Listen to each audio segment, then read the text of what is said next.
जय जवान, जय किसान, जय संविधान, जय फतेहपुर। ठीक है। सभापति महोदय, अध्यक्ष महोदय, इतनी देर सभापति महोदय बैठे आने। अध्यक्ष महोदय, आपने मुझे महामहिम राज्यपाल के अभिभाषण पर बोलने का अवसर दिया, इसके लिए मैं आपका बहुत बहुत आभार व्यक्त करता हूं। सबसे पहले मैं, चिकित्सा मंत्री जी निकल गए, चिकित्सा की बात करूं तो हमारी सरकार ने जो चिरंजीवी योजना लागू की थी, मुख्यमंत्री चिरंजीवी योजना, उसका क्या हाल हो रहा है। चिरंजीवी और आरजीएचएस दोनों का ही। आरजीएचएस में आप और हम भी आते हैं, चिरंजीवी में आप आम आदमी आता है।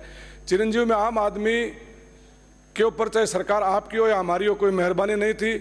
वो अपने 850 रुपये जमा करा करके और प्रीमियर ले रहा था इंश्योरेंस से, उसको भी आपने कम कर दी।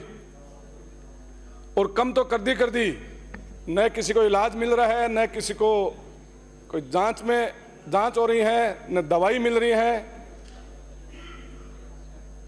गरीब किसान मजदूर जो इलाज लेता था, पहले गवर्नमेंट हॉस्पिटल में लेता था, लेकिन हमारे मुख्यमंत्री ने जब ये चिरंजीवी योजना लागू की तो उसके बाद वो एक गरीब और किसान मजदूर प्राइवेट हॉस्पिटलों में भी इलाज लेने लग गया था। उनका भी मन करता था कि मैं भी लेऊं। और वो योजना आने के बाद अब आप लोगों ने बंद की है, या इंश्योरेंस कंपनियों को पैसे नहीं दे रहे हो, ये क्या है। जब भी प्राइवेट हॉस्पिटल वालों को फोन करते हैं कि चिरंजीवी में इलाज करोगे, कि नहीं, बजट नहीं आ रहा है, बजट नहीं आ रहा है। आरजीएचएस की हालत हो रही है कि आरजीएचएस के लिए हम खुद जाते हैं हॉस्पिटल दिखाने के लिए, तो हॉस्पिटल वाले ये कहते हैं कि आरजीएचएस का पेमेंट नहीं आ रहा है, हम आरजीएचएस में इलाज नहीं करेंगे। तो मेरा चिकित्सा मंत्री जी से आपके माध्यम से अध्यक्ष महोदय निवेदन है कि थोड़ा इसके ऊपर ध्यान दें। और बात करूं गैस सिलेंडर की, तो आपने गैस सिलेंडर 450 रुपये में देने की घोषणा की और दे रहे हो, लेकिन इससे पहले हमारे मुख्यमंत्री ने 500 में देने की घोषणा की। उज्ज्वला योजना, मैं आ रहा हूं, आपकी बात बोल रहा हूं, वही बोलूंगा, आपकी बात को आगे बढ़ाऊंगा। गोपाल जी, रुको। आपकी बात को आगे बढ़ाऊंगा कि उज्ज्वला योजना जो माननीय प्रधानमंत्री जी ने लागू की थी भारत सरकार की तरफ से, वो सिर्फ एक बार गैस सिलेंडर फ्री देकर के और उन गांव के गरीब मजदूर को दे दिया था। लेकिन दोबारा जब वो भराने के लिए गया तो उनसे कहा 850 रुपये लगेंगे, तो उस मजदूर गरीब किसान ने उस सिलेंडर को अपने घर में ले जाए खाली रख दिया था। लेकिन मुख्यमंत्री जी ने कहा उन उज्ज्वला योजना के जो भी धारक हैं उन सबको अशोक गहलोत ने 500 रुपये में सिलेंडर देने की योजना लागू की थी। और आप लोगों ने फिर 450 की घोषणा की। अगर आप ही करते 50 रुपये कम किया, क्या मेहरबानी करी, 50 रुपये तो कम किया, 450 रुपये 500 में से आप करते तो पूरे भारत में करते, जहां जहां आपकी सरकार थी वहां करते, तब मानते कि आप लोगों ने गैस सिलेंडर के अंदर राहत दी है लोगों को।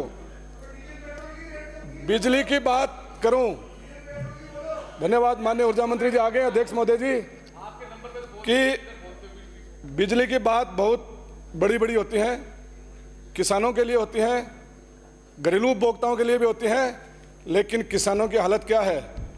चाहे सरकार आपकी हो चाहे हमारी हो, किसान पीड़ित है कि किसानों से 1.5 साल से पैसे लिए हुए हैं डिमांड नोटिस के, और उनके किसानों के कनेक्शन नहीं हो रहे, किसानों के कनेक्शन नहीं हो रहे। सुन लो मेरी बात, माननीय चूरू से आने वाले सदस्य। अरे आपका जब था आपने भाषण कर दिया। अरे तो मैं कह रहा हूं ना, कृपलानी जी, मैं कह रहा हूं, माननीय मुख्यमंत्री जी पधारे, आपका बहुत बहुत आभार। कि मैं सौभाग्यशाली हूं कि मैं पहले बोला पिछले बजट में, उस टाइम भी माननीय मुख्यमंत्री जी आए थे, आज भी आए। आप बोलिए सुनेंगे। कृपलानी जी, मैं ये नहीं कह रहा हूं कि आपकी, मैं कह रहा हूं सरकार हमारी हो या आपकी हो, किसान पिसीद रहे, किसान पिसीद रहे। किसान को 1 साल से डिमांड नोटिस के पैसे जमा हो गए, लेकिन कनेक्शन नहीं मिल रहा है, कनेक्शन नहीं मिल रहा है। उस किसान का क्या कसूर है कि उसने 1 साल से डिमांड नोटिस के पैसे जमा करा दिए, लेकिन उसको कनेक्शन नहीं मिल रहा है। अगर बिजली का बिल, माननीय सदस्य, माननीय मंत्री, आपका जब नंबर आए तो आप भी बोलना। उसके बावजूद आप सब बोल रहे हो, कुछ तो गरिमा रखो सदन। बैठे बैठे न बोले। माननीय अध्यक्ष महोदय, किसान अगर बिजली का बिल 1 दिन लेट कर देता है जमा कराने के अंदर, तो उसको पेनल्टी दी जाती है। और किसान के डिमांड नोटिस का पैसा लिए 1 साल सरकार बैठी है, सरकार चाहे आपकी हो चाहे हमारी हो, उस किसान का क्या दोष है कि उसने ब्याज पर लाकर के डिमांड नोटिस के पैसे जमा कराए और उसको कनेक्शन नहीं दिया जा रहा है? तो क्या दोगे आप? सदन के नेता बैठे, सदन के नेता बैठे। अरे सुन लो, कृपलान जी प्रूफ दे दूंगा, कृपलान जी प्रूफ दे दूंगा। अध्यक्ष महोदय, मैं प्रूफ दूंगा, 1 साल से डिमांड नोटिस जमा किया, मैं प्रूफ दूंगा ला करके। इधर देखिए, मैं प्रूफ दूंगा अध्यक्ष महोदय, प्रूफ दूंगा मैं ला करके कि 1 साल से किसान का पैसा डिमांड नोटिस जमा कराया हुआ है और उसको कनेक्शन नहीं मिल रहा है। अध्यक्ष को संबोधित मैं करके बोलो। आपसे विजित कर रहा हूं कि अध्यक्ष महोदय, आपका टाइम हो रहा है। दूंगा कि किसान का 1 साल से पैसा जमा है और उसको कनेक्शन नहीं दिया जा रहा है डिमांड नोटिस का। अगर आप चाहो तो मैं कल ही प्रूफ पेश कर दूंगा आपको।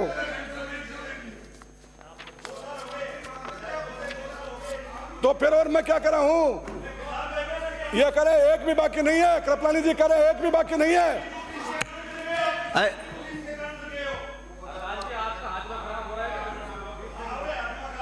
महोदय, अध्यक्ष महोदय, बिजली का ट्रांसफार्मर जल जाता है और किसान फोन करता है, लाइनमैन को कहता है या अधिकारी को फोन करता है कि मेरे ट्रांसफार्मर जल गया। लाइनमैन कहता है मेरे बस की बात नहीं है, अहीन साहब को फोन करो। अहीन साहब को फोन करते हैं तो कहते हैं एक्शन साहब को फोन करो। और किसान के पास क्या लाइनमैन के अलावा एक्शन के नंबर बहुत कम मिलते हैं, और मिलते हैं तो एक्शन साहब कहते हैं एसी साहब का फोन करो, और एसी साहब फोन उठाता नहीं है। और जब फिर हमारे पास फोन आता है, चाहे बीजेपी का हो चाहे कांग्रेस का जनप्रतिनिधि, उनके पास फोन आता है तो वो एसी को फोन करते हैं, तब जाकर के किसान को ट्रांसफार्मर, और ट्रांसफार्मर मिलता है तो किसान को यह कहा जाता है कि ट्रांसफार्मर बिजली बोर्ड में पड़ा है, गाड़ी भेज करके ट्रांसफार्मर मंगा लो, आपके खेत में लगा दिया जाएगा। एक किसान के पास गाड़ी है, एक के पास नहीं है, सब किसानों के पास गाड़ी नहीं होती है, फिर भी उसको 2,500-3 हजार रुपए किराए की गाड़ी लेकर के, ट्रैक्टर लेकर के, और उस ट्रांसफार्मर के लिए उस किसान को जाना पड़ता है, तब जाकर के किसान को ट्रांसफार्मर मिलता है। तो मेरा निवेदन यही है माननीय मंत्री जी, माननीय मंत्री जी, अध्यक्ष महोदय, आपके माध्यम से मेरा निवेदन है कि किसानों की सुनो, किसानों को बिजली दो। और आप बार बार कह रहे हो, पिछले 4-6 महीने पहले क्या हालत था बिजली की कि मंत्री जी, अब तो टाइम हो गया। शिक्षा की बात करूं तो माननीय मंत्री जी बैठे हैं, अध्यक्ष महोदय, शिक्षा मंत्री जी का तो कहना ही क्या है, कुछ भी बोल जाते हैं कि माननीय 100 दिन की कार्य योजना, 100 दिन की कार्य योजना माननीय मंत्री जी ने बनाई कि कार्य योजना के तहत अध्यापकों के लिए एक तबादला नीति बनाएंगे, जो आज तक नहीं बनी है। वो जो बैठे हैं शिक्षक कि हमारा कभी भी हम जाके हमारा जिले में जाएंगे, हमारी तहसील में जाएंगे, वो नीति आज तक नहीं बनी। आपने कहा था 100 दिन में बना देंगे, 100 दिन में बना करके तबादला नीति को लागू कर देंगे, जो आज तक भी नहीं बनी। आपने स्कूल खोलने की बात की, बहुत अच्छी आपकी थी घोषणा कि हम स्कूल खोलेंगे। ने माननीय मुख्यमंत्री जी, माननीय शिक्षा मंत्री जी, मैं आपको ये बताना चाहूँगा कि विकास की एक क्रमिक अवस्था नवजात शिशु किशोर से युवा बनता है। सरकार हमारी आती है तो इस नवजात शिशु को हम युवा अवस्था में खड़ा कर देते, लेकिन आपकी सरकार और आपके द्वारा सिर्फ नाम परिवर्तन करने का काम गत 1 वर्ष में किया गया है। 1 साल में नाम परिवर्तन के साथ साथ आपकी सरकार छिंद्रवेषण, आलोचना एवं जांच कर देंगे, इससे आगे नहीं बढ़ पाई। 1 साल में 10 योजनाओं के अधिक नाम बदलने से क्या हुआ? राजीव गांधी युवा मित्र, आप और कोई नाम कर देते। वाइंड अप करिए, हो गया टाइम आपका। स्कूलें बंद कर दिया आपने, 450 खोलने की बात की थी कि खोलेंगे, 450 स्कूलें बंद कर दी। पीएचडी मंत्री जी बैठे, पीएचडी के अंदर हालत यह है कि आज भी एक ट्यूबवेल की अगर मोटर जल जाए तो अधिकारी कहते हमारे पास बजट नहीं है, मोटर कहां से लाए? पाइप लीकेज निकालने के लिए गांव के अंदर लीकेज नहीं निकली है पाइपों की। अधिकारियों को हम कहते हैं मीटिंगों श्री में, विक्रम सिंह तो कहते हैं साहब जाखड़। बजट नहीं है। शुरू करिए। बिराजो।